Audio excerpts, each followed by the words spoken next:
What is up, my ninjas? I'm Strident, and I am back with a little bit of a different setup right now. I finally got my iLife working. I've been meaning to do this for a long time, so I'm switching over to the newer iMovie, so there's going to be a little bit of a difference in the way things look. A little smoother, more slick look. But yeah, I'm here with the review for the GI Joe Retaliation Wave 1 ZARTAN. Mixed bag. This figure kind of represents a lot of good and a lot of bad as far as, Hasbro is concerned. A lot of people are pissed off at how skinny this figure is and the fact that he doesn't look like anything that actually was in the movie. Other people are pissed off at the fact that it just feels like they were skimping, We should have got something movie accurate, and this is the umpteenth figure in the first wave that is not movie accurate. I'm going to judge him just as a figure. He looks like the ZARTAN from Renegades. I dig the design.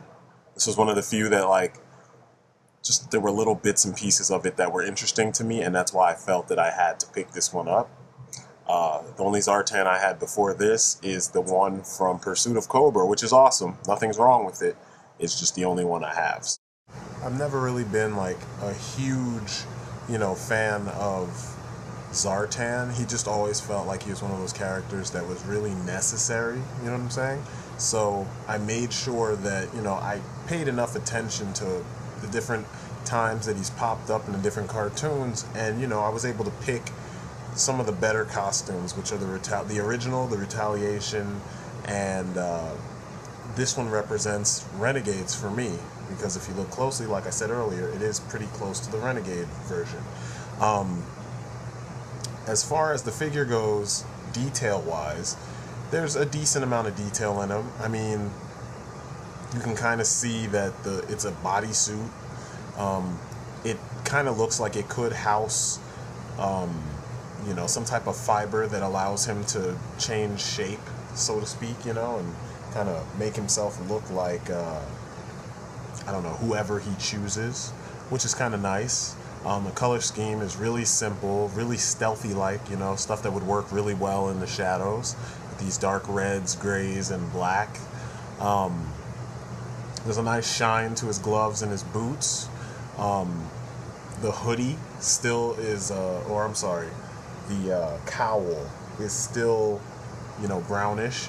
He has this cool harness that the hood is connected to, or the cowl is connected to, where you can put either his pistol or his crossbow. And it's nice, it's very simple. Weapon storage is always a plus. This is what he looks like without the cowl. And he has the little light piping in his head, which you can do through the cowl. The cowl also has a spot where you can shine a light through, but that's the top of his head. Big surprise. That's how light piping works. And you get a decent effect with it. It's something I probably would rarely use except for maybe, a couple of pictures. But, as you can see, he's got a creepy looking face, It's very straightforward. It's not rocket science, It's nothing super special. You shine your light through the top, you get the cool little glowing eyes. The light I used I didn't have them very close, or maybe it wasn't angled right, but I just wanted you to get an idea for it. I'm not super fond of this with GI Joes. He did come with extra heads, so here is his Storm Shadow mask, or Storm Shadow head, and he came with swords to go with it. I guess the idea is that you could just pretend based on... Actually, here's a better picture of the light piping. But you could just pretend based on the head that he is actually fully taking on that character's, characteristics and whatnot. He's imitating them fully, which I guess is a good thing, But, some of us, we have more imagination than that, so I don't see it really... I don't know. I don't really see this being a plus, because we would put ZARTAN's head on the body of the character, maybe an extra body of a character that we want him to imitate, and I got several Storm Shadows, seeing as he's my favorite Cobra, so I don't know. And you know, most of you guys, you feel me. If you're collectors, you know how this stuff works. So I don't know, but you know, the posability of the figure lends itself to having him imitate other characters, and I mean, that's a plus. You know, it's playability, and I see what they're going for. There's a Snake Eyes head, which I ended up using for my slice or my dice custom.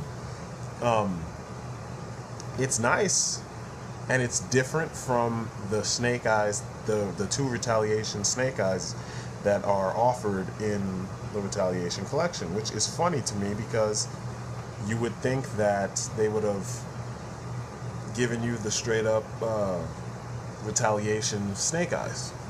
And then there's this soldier head. It's kind of like I don't know, it doesn't really look like Duke, but I guess that's who it's supposed to be, Duke, maybe General Hawk, maybe the President, I don't know. It's just an extra head. So he comes with 3 heads, you know, playability. You can put the cowl and the harness on when you have those extra, you know, heads on. And some of them look right, some of them look kind of stupid. It's up to you, you know, how you use that. You know, it's a free country. He comes with a cool crossbow and this cool pistol. The pistol reminds me of one of the Nerf pistols, you know, that Hellboy pistol that Nerf has. The crossbow is reminiscent of the crossbow he came with back in the day. Personally, I might end up giving it to Scarlet because I like it better than the ones that Scarlet has had. And I think it would be cool to have, you know, her with a big old crossbow, but we'll see. He looks really cool with all his weapons. You know, there's not much to ask for as far as weapons. It seems like they did a good job combining the kind of look, this kind of sci-fi look that he has, and carrying that through with his weapons, combining that with his weapons. So props to Hasbro for that. I do share people's kind of opinion on him being kind of scrawny, because I don't remember ZARTAN ever looking like that, because ZARTAN's always been, you know, he's a merc, so you usually expect him to be super, you know, tough and whatnot, so, you know, super built. So I dig the way that you know, everything works together for the whole. So, you know, it's not a complete waste if you pick up this figure. It's kind of iffy as far as like design aesthetic. You know, you really have to dig the design in order to want to actually put down the $10 for the figure. But it's a workable figure. He does not have articulation in his feet like many people have complained about. But, you know, in this case, it just makes him stand better, which is kind of a plus, you know, because sometimes Joes have problems with that. So I think, personally, if you like ZARTAN, and if you need villains, pick him up. He's not a bad figure altogether. There could have been, you know, more movie-related stuff, but, you know, it's not horrible. You know, it's another version of a character that you kind of have to have in your Cobra Command. So, you know, if you see him, pick him up. I think you might enjoy him. He has a lot of possibilities for play. I don't know. There's not much else to really say about the figure. I'm not a big fan so far of what has been offered with Retaliation, but, you know, some of these have, you know, piqued my curiosity. So anyway, I am Strident. This has been my ZARTAN review. It's my story, and I'm sticking to it, and I think I will be talking to you soon, all right? Peace outside, people.